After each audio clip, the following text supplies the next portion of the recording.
मुद्दा असा होता की सुप्रीम कोर्टाने सांगितलेलं की उपाध्यक्षांनी 21 जून 2022 रोजी अजय चौधरी यांच्या निवडीला जे रेकग्निशन दिलेलं ते योग्य आहे आणि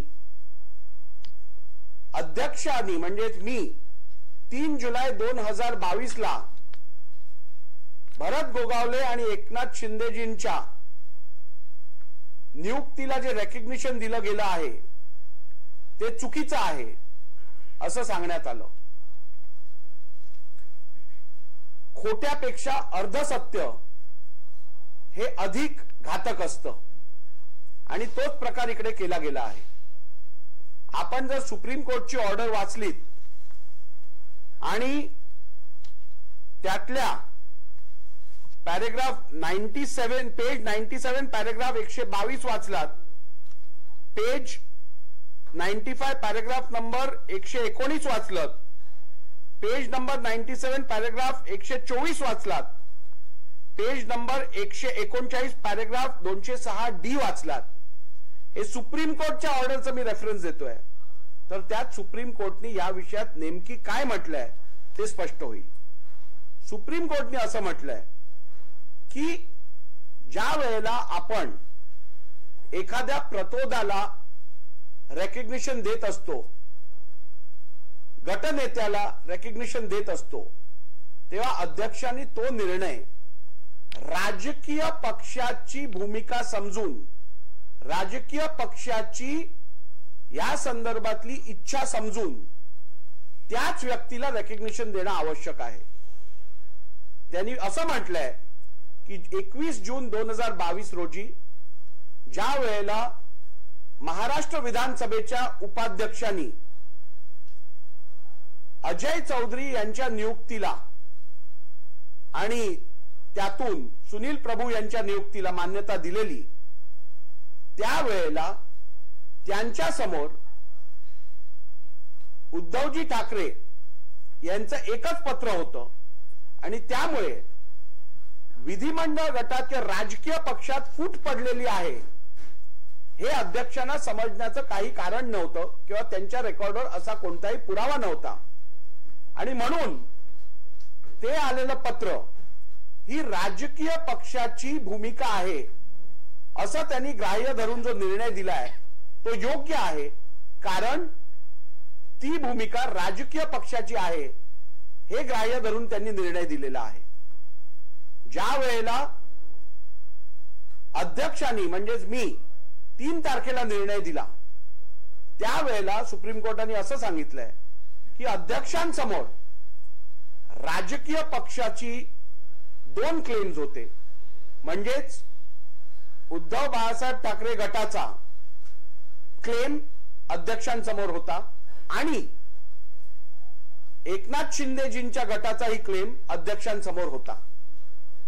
याचा अर्थ अध्यक्षांना ही याची कल्पना होती की 2 गट पडलेले आहेत आणि त्यामुळे अध्यक्षांनी रेकग्निशन द्यायचा निर्णय हा या 2 गटांपैकी राजकीय पक्षाची इच्छा कोण रिप्रेझेंट करतं, या 2 गटांपैकी राजकीय पक्ष नेमका कोणता आहे हे ठरवल्याशिवाय निर्णय दिला, त्यामुळे तो निर्णय अयोग्य आहे.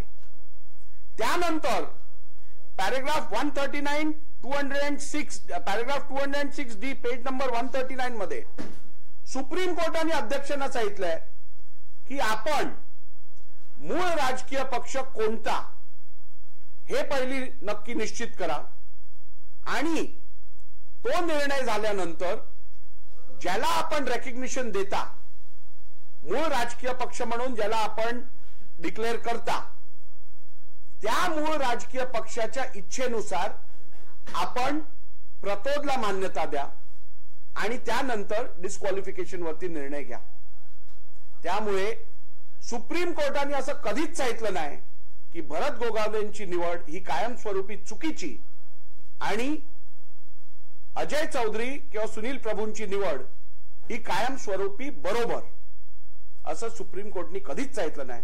सुप्रीम कोर्टनी एवढंच सांगितलं की ही निवड जेव्हा मान्यता दिली गेली तेव्हा मूळ राजकीय पक्षाची इच्छा काय आहे हे न जाणता आपण निर्णय घेतला, म्हणून तो अयोग्य आहे.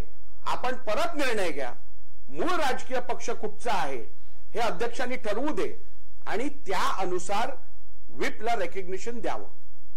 त्यामुळे मी जे कारवाई केली आहे ती सुप्रीम कोर्टनी आपल्या आदेशात दिलेल्या गाईडलाईन्स प्रमाणित 100% ही कारवाई केली गेली आहे. मी सर्वप्रथम मूळ राजकीय पक्ष कोणता यावरती निर्णय दिला. तो मूळ राजकीय पक्ष कोणता हा निर्णय दिल्यानंतर, आणि ते मला सुप्रीम कोर्टाने ठरवायला सांगितलं, तो निर्णय दिल्यानंतर त्या मूळ राजकीय पक्षाची इच्छा काय आहे त्या अनुसार मी व्हिप अपॉइंट केला, रेकग्निशन दिलं आणि पुढची कारवाई केली. त्यानंतर मूळ राजकीय पक्ष कोणता हे ठरवण्यासाठी सुप्रीम कोर्टाने 3 क्रायटेरियाज बघायला सांगितलेले.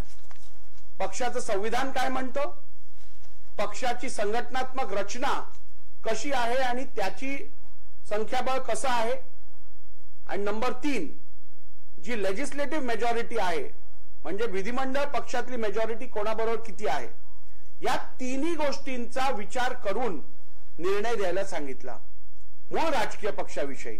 आणि मी माझा निर्णय जो दिला 10 तारखेला जो वाचून दाखवला तेव्हा मी या तिन्ही क्रायटेरिया कसे कन्सिडर केले आहेत आणि त्या संदर्भातले निकष काय आणि निर्णय काय या तिन्ही क्रायटेरिया बद्दल हे स्पष्टपणे वाचून दाखवलं. आपण जर बघितलं असेल तर वारंवार सांगण्यात येत आहे की अध्यक्षांनी